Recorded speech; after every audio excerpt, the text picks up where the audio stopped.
Hello everybody, welcome to Indigo Tarot Odyssey. How is everybody? I'm so excited to use this Path of Light Oracle deck. It is so dreamy. I love it. You can just immerse yourself with, this fusion of spirited illuminations, this transformative energy, this loving intention, and it is just like, wow, it is so inspired and gorgeous. I just love this deck. So I was so excited when it arrived yesterday.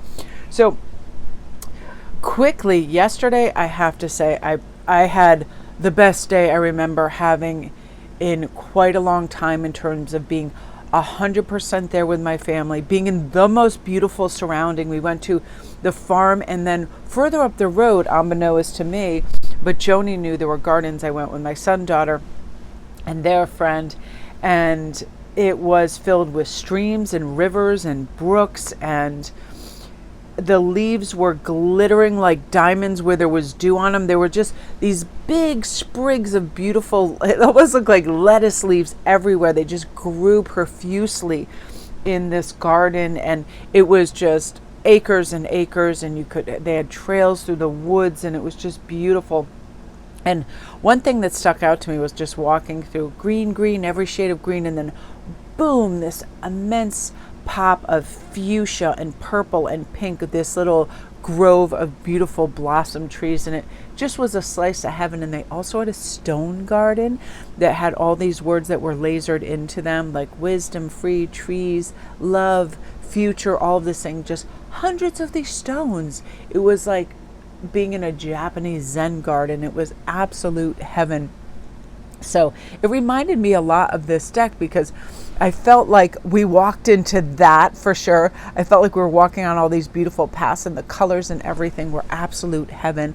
But this first card, Love for All, it's a reminder that there is absolutely 1000% enough love for all of us. Romantic love, sisterly and brotherly love, caring family love, and also that we can regenerate it in our heart. I know sometimes it's like our bandwidth gets a little spent, and we're like, okay, we need some reciprocity, we need some give back, and we need this for the growth, the healthy roots, and all of that.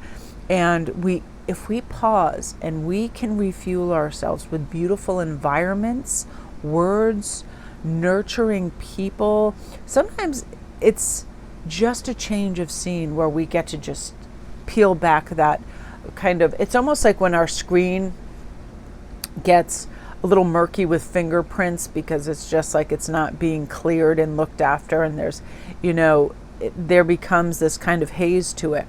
That's sort of like autopilot and doing the same thing. But when we really love ourselves, we want growth, we want expansion, which means new environment, new people, all of these things, and we're going to reach out for those experiences and reach for that love, new people.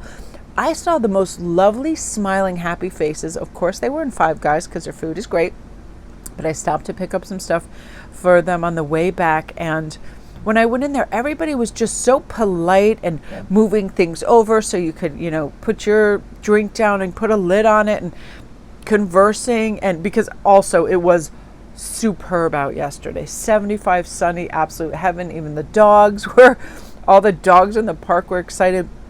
But I noticed something because I decided I'm going to be absolutely present with everything and make eye contact and smile and converse, and people were so receptive and warm, and I just remember really cheerful faces, and it warmed my heart. And that's another way that we can reach out and receive that love, just connecting with people. Now, I love this, from separation to oneness. Absolutely, when we go out into some beautiful environment just fueled by nature, we feel the universe providing this, oneness, being one with nature, and the oceans to free our emotion, and the woods to ground and solidify us and to feel good, but also with others. Others are having similar experiences. There are others out there I promise you, in droves that have feel and felt things that we do. And that's one thing that I really praise the internet for. People can connect sometimes on just the musical channels on YouTube. People just sit and write notes to each other, and they know each other, and they're like, hey John, what do you think of this symphony? They chat for hours and they listen to the music. That there is connections everywhere if we look for them. Now the heart, I love this.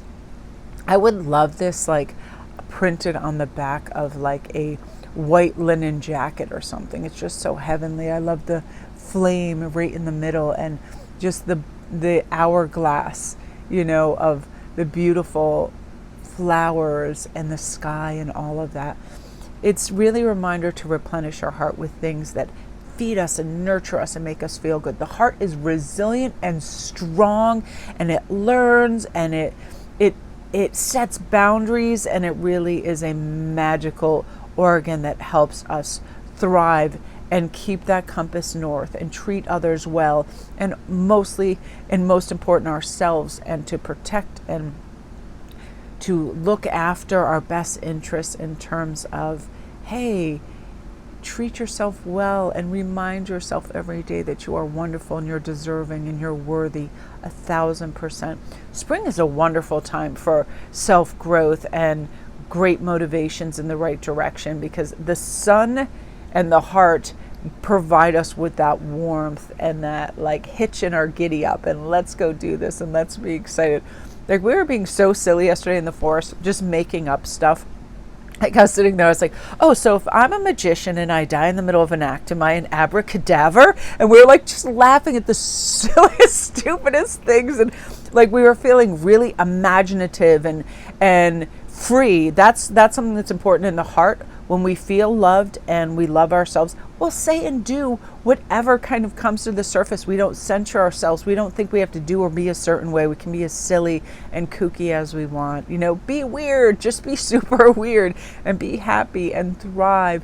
And these really are, all three of these together, a culmination of how we step up that ladder into the sun, into growth, into self-love, and to really appreciate ourselves, and to say, hey, I am free to be me, and I am free to reach out, and I have to remember that it starts with my lens that I see it all through, and I'm going to see it through that rose-colored and filled with flowers and filled with sunshine and filled with love, because that's always what's available. When we are present and we are living with mindfulness, and we are smelling the smells and seeing the sights and feeling the feels and using our five senses, things we notice become immensely beautiful. Like that, I stared at those leaves with that water and dew and that shine and sparkle like gems in the forest. It was a thing of awe and beauty. And I'm going to post today over on IG some reels of the brooks and the streams, because they took my breath away. They were amazing. That was the oneness that I just felt with my family and nature, that just made my heart literally explode. It was amazing. And I always want that for all of you guys, for you to feel like everything is way more than all right. It's pretty damn good. And we can capture these moments in these days, plan for them, get excited for them, relish them, reflect on them, and just have it be that picture we hold in our heart that makes us really, really feel wonderful. So my beauties, that is what you were meant to hear today. I hope you're all having a great day. Love and light.